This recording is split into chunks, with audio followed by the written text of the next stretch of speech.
talk about the effects of tokenism. What is that? What can happen in school? Well, at the end of the day, part of the effects of tokenism is that it's a penalty. The penalty for being different. Now, well-intentioned educators and staff members thinking that again we're assuming everybody's doing their best, but often it's a failed attempt at culturally responsive practices. This is that you're teaching a lesson and you say, by the way, your folks or this group of people. I was reading an article earlier today. There's this book called White Tiger, and it's about an Indian family. And this one former student who graduated from a certain school, she was recounting how every year or that 1 year she was one of I think she was like the Indian student at that school, and they read White Tiger and how she felt. To the outside, to others who did not have that identity, oh, this is great. We're learning about a brand new culture. But what happened to that young child? Well, got a bunch of questions about Indian culture,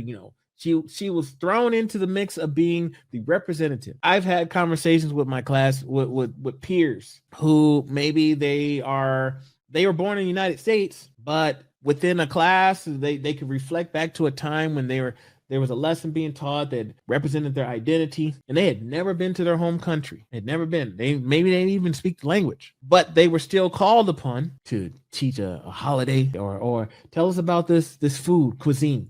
How does it taste? I don't know. Never had it. So sometimes it's a failed attempt at culturally responsive practices. Tokenism also can end up being a shortcut due to I didn't have time to address my students' needs. So I'm just going to call them out real quick. Or I'm just going to I'm just going to wait till February. I just don't have time to embed multiculturalism throughout the school year. So as a result, I'll just wait till those special times. Sadly, on the student side, tokenism often creates an implicit or an explicit prejudice amongst each other. Think about it. If I'm a student and all I hear about let's say my classmate has a certain identity that's different than mine, and every time I hear about my classmate's identity, it's always coming from an oppressive, a negative standpoint, trying to get over adversity, race-related.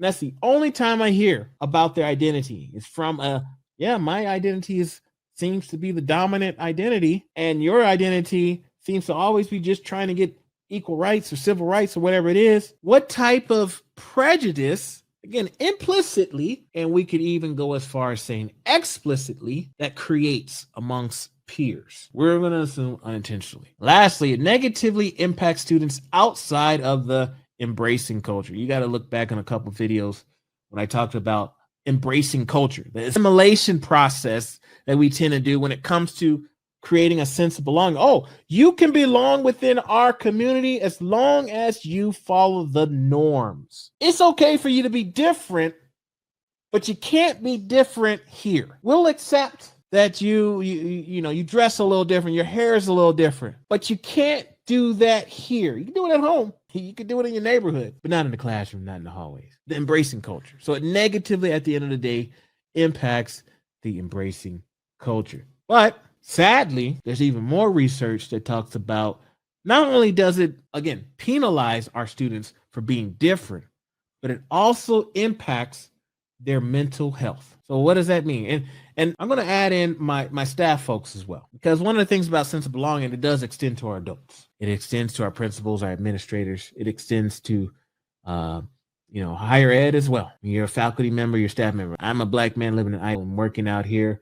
I can tell you some stories. So let's talk about the mental health side of things, and not just for our kids, but also for adults as well. Attrition. You got students that, you know what? You got adults that say, you know what? This ain't for me. School ain't for me. Or this campus, this high school, this middle school, I'm leaving. I'm going to find another job. Or I'm going to drop out of school. Feelings of isolation. Not feeling like you belong. Or feeling accepted into the space that you're in. What am I going to talk about? I don't have anybody to talk to. I don't have anything to talk about. Or every time I do try to say something, this happens. I end up being spotlighted, overly nice to just someone just going out. Like, you don't treat everybody the same. Like, you're not treating all your other friends and colleagues this way. Why are you talking to me this way? I remember saying this once. Sometimes I would walk into a space And I legit like I was the main attraction at a zoo or the circus, where like just all the focus, all the attention, the spotlight is on me. I'm being called upon to ask for my opinions, Black culture, Black matters, whatever it is. I always say, well, this is my opinion. This is what I feel, but I don't speak for the entire community. So I might have a sense of a feeling of isolation, not belonging in that sense, or the opposite, which is being in the spotlight. There's also the erasure. Maybe I'm not feeling validated for who I am, or feeling as if I do try to represent myself or my identity, I'm going to be shunned. So I just go throughout, navigate life or navigate this space, this environment, and totally leave my identity at the door. It's erased. My opinions don't seem to matter. My unique background experiences don't seem to matter. Imagine the toll that can place on one's mental health, which can lead to exhaustion, stress. We had to keep in mind, kids, we don't know what they have going on at home. They could be dealing with all kind of stress from the house side. The least they can get, the bare minimum when they come to our schools should be safety. And then they got to deal with exhaustion and stress at school because they got to deal with microaggressions on a daily basis, multiple times. What about being pigeonholed? So let's just say I'm transgender. Let's say I'm transgender staff member or student, and I'm expected to lead up the transgender affinity group or to do a professional development on the topic. And that's the only thing I'm asked to do. I could be a stellar English teacher. I could be an awesome math student, but those skills are not recognized. They're not acknowledged because my identity seems to be more important. And that's the only thing I'm capable of doing in that person's eyes. I know a lot of things. However, I'm pigeonholed. Y'all remember Urkel, Jaleel White? I remember watching an article or interview of him one time, and he basically said he had a really hard time finding work after the show Family Matters. Because everybody kept seeing Urkel. Like every time he tried to do his mannerisms, facial expressions, it just always reminded directors and potential casting folks as his character, a fictional character, Steve Urkel. So are we doing that to our staff and our students? Oh, they have this identity. There's a small amount of individuals with that identity. Oh, we'll just have that person do it every time. And that's literally all. Now, again, I want to be very clear. It's great to highlight things. And if that individual is willing to do it, that's great as well. But if that's the only thing or the only time you want to hear from them, you're not giving them other opportunities. They're pigeonholed. That's where the challenges come in with tokenism. What else we got? The need to always be on guard. Well, what's somebody going to say this time? I remember I used to go to a high school, and literally every time I went to the high school, I came home with a story to tell. It got to the point where I would have anxiety and stressed out because, oh man, I look at my calendar. Man, I got to go to this one high school. I already know I'm going to have an issue. And I constantly, I would walk to that door on guard because I knew I was going to have to deal with something. Never failed. Even times when I thought, okay, I've made it more than half the day. Nothing's happened. Been good. I'd be about ready to leave, and then boom, somebody hits me with some microaggressions, some nonsense. Dang it. I thought I was going to get out of here scot-free. Always had a story to tell. I told you I was going to give you some strategies. So let's start wrapping things up with some how to remove tokenism. Okay, what does that look like if we're trying to remove tokenism?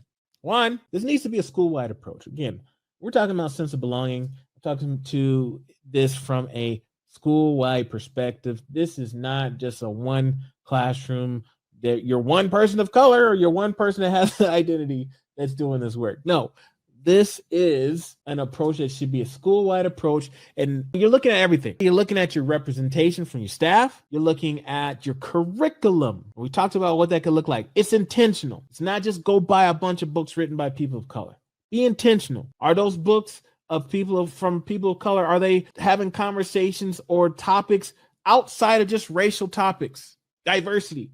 Buy diversity books and they only talk about diversity, or diverse authors and they only talk about diversity. Okay. Are you being intentional with your approach? Extend to your teaching, multicultural teaching, not your one and dones, not your tokenized holidays and months. You're looking at your policies within your handbook. Are dress codes being an issue? Are your hairstyles, all those things, are they penalizing individuals? And then also, again, looking at your overall culture in your school. The next one is an emphasis on all students. If we tokenize kids, that means we're putting a lot of emphasis on one individuality, and we're not helping our students and our classmates understand to appreciate each other. It's okay to have differences, but if we hone in too much on differences, then we can isolate our kids. But if we don't acknowledge or help our students to feel empowered that are different, then we might end up erasing their culture. So there's that line that you need to be on. At the end of the day, you need to put emphasis on all students. And the last one is to pay attention to the taxation and erasure. We talked about erasure, where again, a child or